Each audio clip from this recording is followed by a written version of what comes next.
عليكم ورحمة الله وبركاته. نحمده ونصلي على رسول النبي الكريم. أعوذ بالله من الشيطان الرجيم. بسم الله الرحمن الرحيم. الحمد لله رب العالمين الرحمن الرحيم مالك يوم الدين إياك نعبد وإياك نستعين اهدنا الصراط المستقيم صراط الذين أنعمت عليهم غير المغضوب عليهم ولا الضالين آمين. قال الله تعالى في شان حبيبي إن الله وملائكته يصلون على النبي يا أيها الذين آمنوا صلوا عليه وسلموا تسليما. اللهم صل على سيدنا مولانا محمد وعلى آل سيدنا سيدنا مولانا محمد وبارك وسلم. صلوا عليه صلاة وسلام عليك يا سيدي يا رسول الله. Today is the 22nd of Safar, and as I said last week, we'll start talking about basically the events that led up to the Hijra of Rasulullah sallallahu alaihi wasallam. Because he personally started the Hijra at the end of this month. As we know, when he starts preaching in Mecca, fierce opposition, and then eventually led to a boycott that boycotted for 3 years, and which ended in the 10th year of the mission. And at this point, within a short period of time after the boycott is lifted, his wife, Bibi Khadija radiallahu anha, and his uncle Hazrat Abu Talib radiallahu anhu, both of them pass within 2 weeks of each other. And that year becomes known as Amul Huzn, the year of sorrow. And so, Quraysh is not showing any signs of even becoming mild toward Islam. And so Rasulullah sallallahu alaihi wasallam, he travels to Taif. And the people, we know the story of Taif and how they rejected him as well. And so at this point is when he starts approaching the various clans within Arabia who are coming for the Hajj. And he approaches them and offers himself to them, literally, saying that take me and protect me. And it's interesting when we look at the response of these clans. Some of them were indifferent, but the clans of Najd weren't just indifferent, but they were very rude and arrogant and threatening when they rejected him. Banu Tamim, Banu Hanifa, and all these other clans that came from Najd. So now, during this process, and as we've talked about this before, he took Abu Bakr and Ali radiallahu anhuma with him whenever he would go and meet these clans or these tribes that were coming for the Hajj. And so the first time that he went, there were a couple of individuals from Yathrib who accepted Islam as individuals. And it's interesting to note here, though, is when he spoke with the people from Yathrib, which will eventually become Medina Munawwara, he did not present himself in the same way that he presented himself to all the other clans. To all the other tribes, he invited them toward Islam, and then he asked them to take him. He offered himself to them. With the people of Yathrib, he simply invited them to Islam. And that was it. So this first time, as I said, a couple of people, individuals, accepted Islam. But then the following year, you had 6 people from the tribe of Khazraj. If you remember, in Medina Munawwara, you had 2 major Arab tribes, Aus and Khazraj. So 6 people from that tribe came and met Rasulullah sallallahu alaihi wasallam in Mina, in a place known as Aqaba. And when he invites them to Islam, they looked at each other and they said to each other, they said that, this is the one that the Jews have been threatening us about. Because whenever there be an issue between the Arabs and the Jews in Medina, the Jews would always tell them that, look, this last prophet, this messenger is about to come, and when he comes, we will follow him and kill you all. And so they looked at each other and said, this is the one they've been talking about, so don't let them be the first to accept him. We will accept him before they accept him. And so all 6 of them accepted Islam. And they go back to their people, and those that they are close to, they invite them to Islam as well. And so the next year, you had 12 people come. The original 6 and another 6. And these 6 again meet with Rasulullah sallallahu alaihi wasallam secretly at Aqaba. And all 12 of them not only accept Islam, but also give a pledge to Rasulullah sallallahu alaihi wasallam. So this becomes the first pledge of Aqaba. And the pledge is that they worship no one but Allah, that they do not steal, they do not commit zina, they do not kill the children, and they don't utter any falsehoods, and that they obey Rasulullah sallallahu alaihi wasallam in whatever he tells them that is fair and just. And of course we know everything that he says is fair and just. And so they all agree.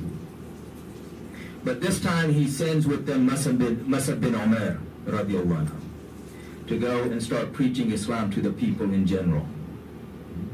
So these 12 return along with Mus'ab bin Umair, who stays in the house of Asad bin Zurara radiallahu anhu, who is one of the original 6 and again one of the 12. And so he stays in his house because Asad radiallahu anhu has relations both with Khazraj and Aus, because prior to this, a year before, there was a major fight, war between the two tribes. But Asad had cousins that he was very close to that were from Aus, even though he himself was from Khazraj. And so they go and they start preaching and calling people to Islam. And Mus'ab bin Umair, when you look at his personality, he's very mild, very intelligent. He knows how to deal with people, and especially people that are aggressive towards him. And so as they're walking around, there was the other clan, Aus. One of their major leaders was Sa'd bin Mu'adh radiallahu anhu. Of course, at this time is not Muslim. So he is with one of his relatives, Usad bin Hudayr, and he says to him, he says that, these people are bothering our people, these two. So, and if Asad wasn't my cousin, I would go and tell them to leave myself. So you go and you tell them to get out of here and don't bother our people anymore. So he comes and he tells them to leave, and Mus'ab bin Umair, he says to him, he says, look, now, all we want to do is talk. So why don't you sit down and talk, and we'll discuss things, and if you don't like what we say, we will leave and not bother you anymore. But if you like what we say, then accept it. This is fair enough. So they sit down, they start talking. Mus'ab radiallahu anhu starts reciting some of the Quran and telling him about Islam. And by the end of the conversation, he accepts Islam. He goes back to Sa'd, doesn't tell him that I've become Muslim. But he says, look, they wouldn't leave, so why don't you go and tell them? You go deal with them. So Sa'd says, fine, I'll go and, run them off. So he comes and he says some choice words to Mus'ab, and Mus'ab gives him the same deal. let's just talk, and if you don't like what we have to say, we'll leave. Otherwise, you accept what we say. So he says, fine. So he sits down as well, and as soon as he sits down, Mus'ab starts reciting the Quran. And before he says anything else, Sa'ad is already a changed person. And then he talks to him, and he accepts Islam. And then he goes back to his people. He is the leader of his clan within Aus, very loved by his clan. And he tells them, he says, look, what do you think of me? They say that we love you and you are a great leader. He says, then I swear that I will not speak to any of you unless you accept Islam. And by the end of the afternoon, the whole clan is now Muslim. So now this, after the momentum of Islam has picked up a lot in Medina Munawwara, Mus'ab comes back to Rasulullah, reports what's going on. And now a delegation comes the following Hajj. If you read some books, they talk about 72 people. Other books talk about 75 people. The reality is that there were 70 men, 2 women, and 3 children. So when they're talking about 72, they're not talking about the children. But this is how many people came. Who had accepted Islam and met with Rasulullah ﷺ secretly again at Aqaba during the Hajj.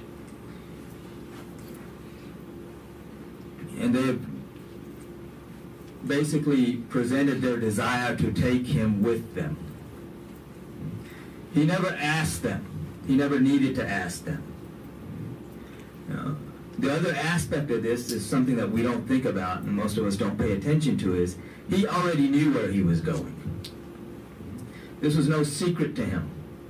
If you look at, even the Hijra, which unfortunately, some people translate as migration. The problem I have personally with saying migration is that migration, you think of animals moving. Even though if you look at the definition, technically it's any movement of any population. So emigration, translation-wise, probably works better because you don't have that connotation of animals. So,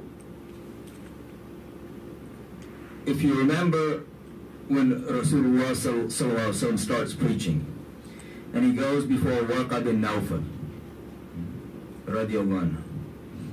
And Warqa says that I wish, because Warqa, of course, is an old man, very old, he's lost his sight, and he says that I wish I was a young man, otherwise, and if I was, I would support you when your people will force you out of this city. The other unfortunate thing is a lot of times when it's presented as a situation where Rasulullah ﷺ is somehow surprised by this, whereas he's simply affirming what Warqa has said, that they will do this. When Abu Dhar radiallahu anhu becomes Muslim, and the hadith is in say Muslim, Abu Dhar radiallahu anhu is one of those companions who became Muslim very early on. For those who like the numbering system, he's considered number 6 amongst the Muslims, the people who accepted Islam. If you read the hadith after he becomes Muslim, Rasulullah ﷺ tells him to go back to his clan because he's from Ghatafan. Not Ghatafan, he's from Ghaffar, Abu Dhar Ghaffar, from the clan of Ghaffar, which lived, this clan lived out in the desert, a good ways away from Makkah. And so Rasulullah ﷺ tells him, he says, go back to your people. And when I make Hijra, then you come and join me. And the Hijra will be either to a place of date palm trees, either Yamama or Yathrib. And I feel that it will be Yathrib. When Rasulullah ﷺ says, I feel that it will be Yathrib, this is the way the prophets used to prophesize things without giving a definite. If you look, when Rasulullah ﷺ is sending the companions for the Battle of Mu'tah, he says what to them? He says that Zayd bin Haritha will be your leader. And if something happens to him, then Ja'far ibn Abi Talib will be your leader. And if something happens to him, then Abdullah ibn Rawaha will be your leader. And if something happens to him, then choose amongst yourselves. And a Jewish man who heard this says what? He says that these three are not coming back. You know, the Jewish man understood what many Muslims today don't understand. This if, wasn't, like we say if.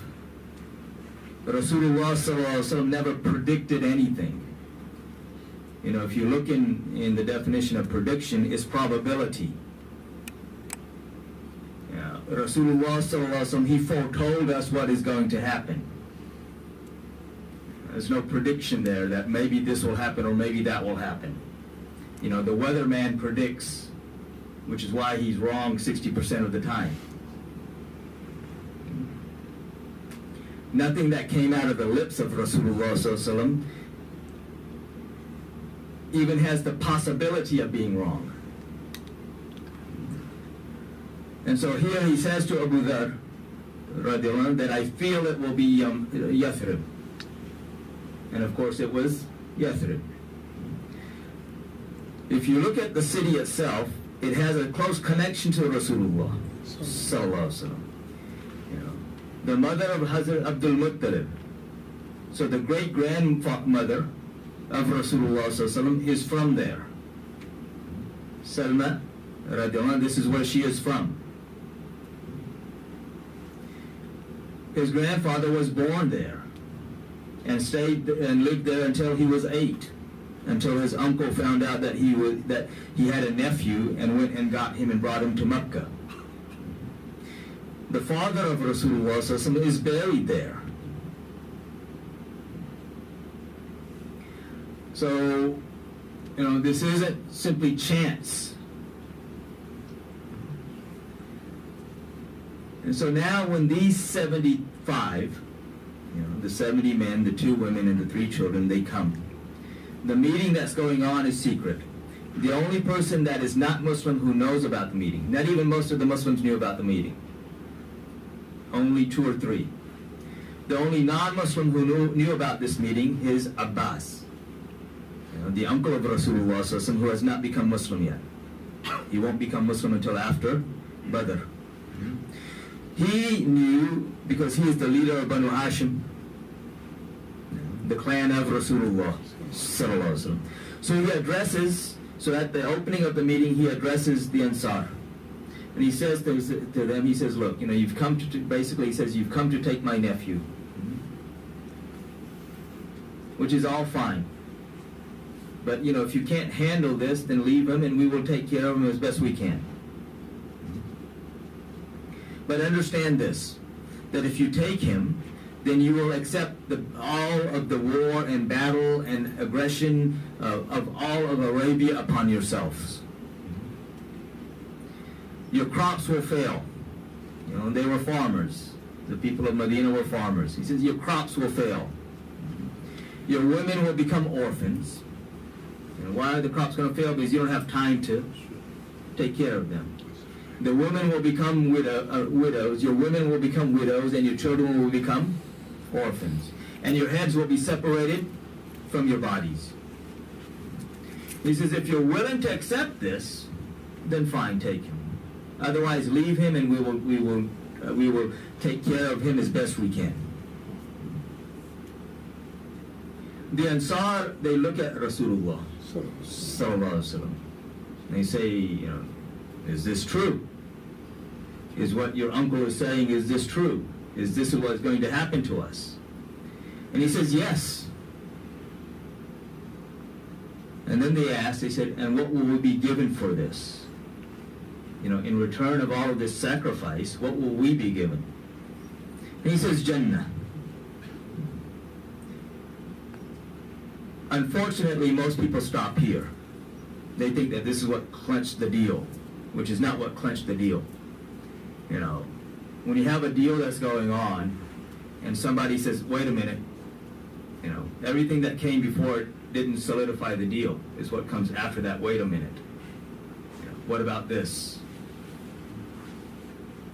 Because there were amongst them, once he said this, there were amongst them those who said, take our allegiance. And then one of their elders, Abu al-Haytham, he says, wait a minute. He says, all of this is fine. But we have good relations with the Jews. And we understand that once you come, all of this will change. And if Allah subhanahu wa ta'ala gives us victory over all of Arabia, then you will return to your people.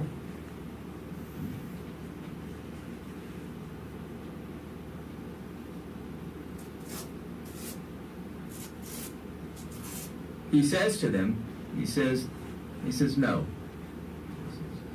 He says, your enemies are my enemies, and your friends are my friends, and I will fight with those who fight against you, and I will make peace with those who are your friends. And your blood is my blood. And I will live amongst you, and I will be buried amongst you. Which is the point I'm going to come back to. But it's interesting here. They're willing to give up their livelihood. They're willing to give up their lives. They're willing, to see their families sacrificed. But they were not willing to see Rasulullah sallallahu alaihi wasallam leave them. This is what solidified the deal. When he says, no, I will live amongst you and I will be buried amongst you. They said, now we're ready to take you. And this is when they give him allegiance. And now the process starts. And this is something that's also, we see later on. When you read about after Fatih Makkah, and then Hunayn, and Rasulullah sallallahu alaihi wasallam, he starts giving out gifts. And all of these gifts are given to all of these leaders of Quraysh who just accepted Islam. Abu Sufyan, Safwan bin Umayyah. Actually, when Safwan was given gifts, he hadn't even accepted Islam. The sons of Abu Sufyan, all of the leaders of Quraysh, 100 camels, 40 ounces of silver, exorbitant gifts that they're given.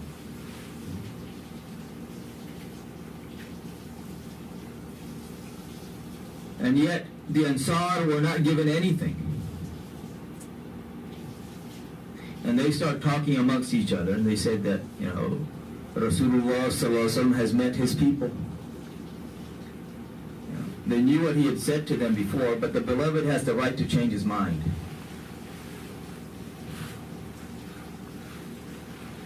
So what is going to happen to us?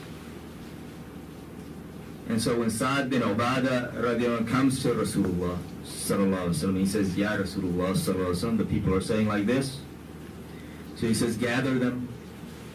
And then when he gathers them, then he comes to Rasulullah sallallahu alaihi wasallam again, and then he addresses them. And he says, what is this that I hear from you, that you're saying like this? What are you aggrieved about?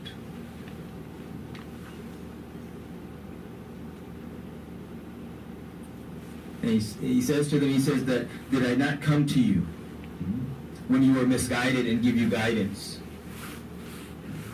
Did I not come to you when you were poor and Allah has made you rich because of me, through me? Did I not come to you? He says the guidance also through him, sallallahu alaihi wasallam. He said, did I not come to you when you were at war and the enemies of each other, and Allah subhanahu wa ta'ala united you through me? And they said, we have been given much by Allah and His Messenger, sallallahu alaihi wasallam. Then he says to him, he says, why don't you answer me? Say, Ya Rasulullah, how should we answer you? We have been given much by Allah and His Messenger. Sallallahu Alaihi Wasallam. He says, say what is true and what the people will believe. Why don't you say that you came to us when everyone rejected you and we accepted you? You came to us with this heavy burden and no support.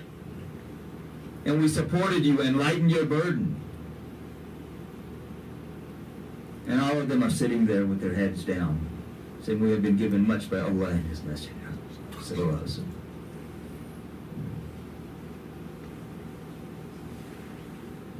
But then he says what they wanted to hear. He says, are you not satisfied? First he says that are you worried that I've given these gifts to these people simply to make them more inclined to Islam? Are you not satisfied that all of the other people will go back to their quarters with goats, with sheep and camels? And you will go back to your quarters with the Messenger of Allah, Sallallahu Alaihi Wasallam.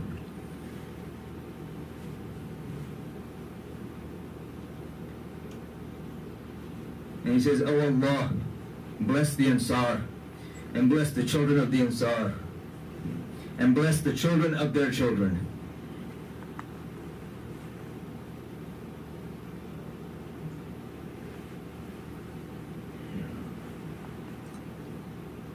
Allah subhanahu wa ta'ala chose these people for Him.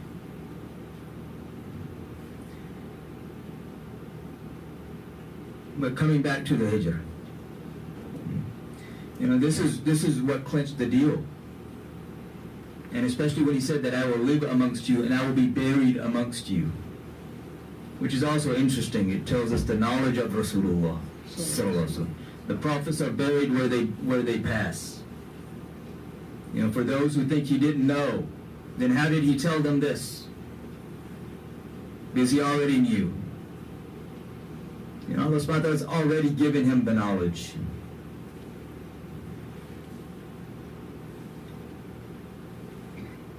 Our arrogance is that, even though some of us are accepting to understand or to the fact that we don't know all the answers, we forget that we don't even know all the questions.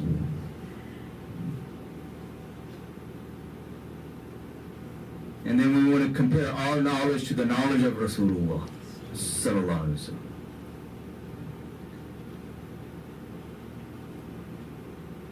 Once the deal is completed, the people of Yathrib, they go back. Because at this time it's still not Medina Munawwara until he steps foot in there. Sallallahu Alaihi Wasallam. And now he starts making arrangements for the people to start leaving. And so Muharram, Dhul Hijjah, so right after Dhul Hijjah, Muharram. So Muharram starts, and Rasulullah Sallallahu Alaihi Wasallam starts sending the people, one family at a time.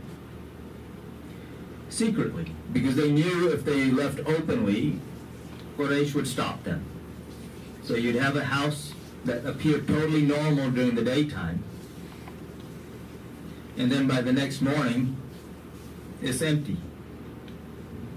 And they would leave, taking the bare minimum.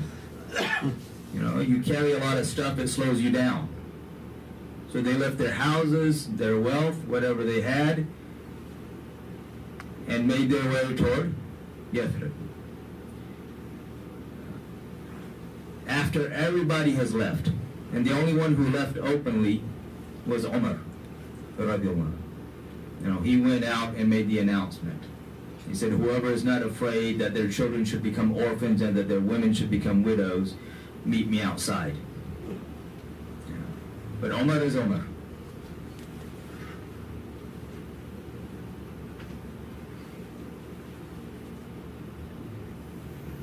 By the middle of Safar, everybody has left, other than the household of Rasulullah and the household of Abu Bakr radiallahu anhu. And Abu Bakr radiallahu had come to Rasulullah sallallahu before and asked him, he said, Ya Rasulullah sallallahu, when should I leave? Everybody is leaving, when should I leave? He says, wait. Just wait. And then finally he tells him, he says that you will leave with me, we will leave together. And Abu Bakr radiallahu, he says that I was praying and hoping that you would say this, so I've already prepared 2 camels, one for yourself and one for myself. And this is when Rasulullah says that I will buy Qaswa, which was the camel, I buy her, and I will make Hijra with my own wealth. Even though Abu Bakr was willing to give all of his wealth, and he did literally give all of his wealth for Allah and His Messenger. Next week we'll talk about the Hijra itself, inshallah.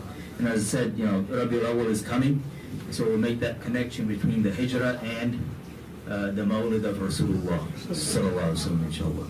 May Allah subhanahu wa ta'ala allow us to know and to understand, and fill our hearts with His true love and the love of His beloved Prophet Muhammad, his family, his companions, and all of those whom they love. Those who have not made sunnah, go and make sunnah, inshallah.